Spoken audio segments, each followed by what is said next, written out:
Hey, good morning, good morning.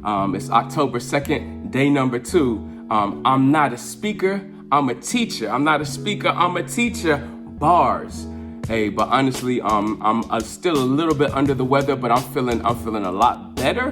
I feel good. I got my COVID results back. I tested negative, so that's definitely a good thing. You know, something about this weather switching up. You know, I'm a Florida boy, down south Florida boy. You know, kept it coming.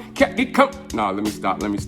But hey, on the real, just thinking about that. We got our brother Uncle Luther Campbell. You know what I mean? From Miami, Florida. You think of South Florida, you kind of connect that music. But just thinking about that, you know, just growing up in Florida, hearing that bass music, you know, face down. You know, hey, I'm saying that for a reason. You know, bring your mind back. But there's a bug called a darkling beetle. But let me give you a quick backstory. On Sabbaths, Saturdays is my family. We celebrate the Sabbath. That's our day of rest. So we typically unplug. We may watch like nature programs. Of course, we'll go to church, but sometimes, especially during the pandemic, we'll stay home. We'll watch nature programs and talk about animals. Now, my entire life, you know, before I was even a teacher, you know, and it's still tied in together, I wanted to be a zoologist. I love animals. If I were to show you, I have hundreds of National Geographics over to the side. So we will watch nature programs, and they mention this beetle. It's called like a darkling beetle, and it lives in the desert. So it's in the desert, and as soon as we think of a desert, we think of a few things. One, it's extremely hot. And we know that deserts have a limited amount of water, you know, so that's a very precious resource. So this darkling beetle, it lives in the desert and it needs water, you know, it needs water to survive. So what these bugs actually do, these beetles, they climb up on top of these sand dunes. Now, these sand dunes are pretty impressive. They get up to be over 300 meters tall, which is 900 feet, you know, but to a beetle climbing to the top of that dune is almost the equivalent of a human climbing up to Mount Everest. So just think about that. And what this beetle does, it does that journey every single day. It goes from, you know, the flats, and just think it has to dodge predators and all that. And it goes up to the sand dunes and climbs to the top. What's at the top of the sand dunes? We're probably wondering. There's always fog. Earlier in the morning, there's fog at the top of that sand dunes. And remember, I'm not a speaker, I'm a teacher. What is fog made up of? Water vapor.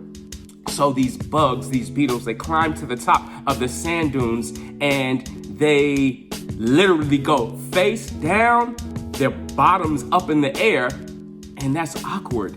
You know, have you all ever been in a position in life and God is like having you do something like, why am I doing that? How did even the first beetle even think about that? Or how did it feel? But that's a whole nother situation. But that beetle goes to the top of this sand dune. It literally puts its buttocks, gluteus maximus, you know, up in the air, and it's kind of face down. And what happens is the water vapor kind of condenses on the bug's butt, on the beetle's butt. It condenses, it forms back into liquid water, and then it slides down. This beetle had like a groove going down its back. So the water slides down literally from its butt area. That sounds kind of gross, right? But it slides down that groove and it heads towards that beetle's mouth, and that beetle's able to drink the liquid water. And this is taking place in the desert. So just even think about that beetle. It could be looking at itself like, why do I have this groove? Like this other bugs don't have that. Maybe that's an imperfection. Why am I made this way? Why am I doing this? Why do the bug gods have me out here looking crazy, you know, with my bottom up in the air? But at the end of the day, when that beetle climbs to the top of that sand dune, puts his buttocks up in the air and goes face down, and that water condenses on his behind and it slides down that groove towards that beetle's mouth, that beetle drinks about 40% of its body weight in water.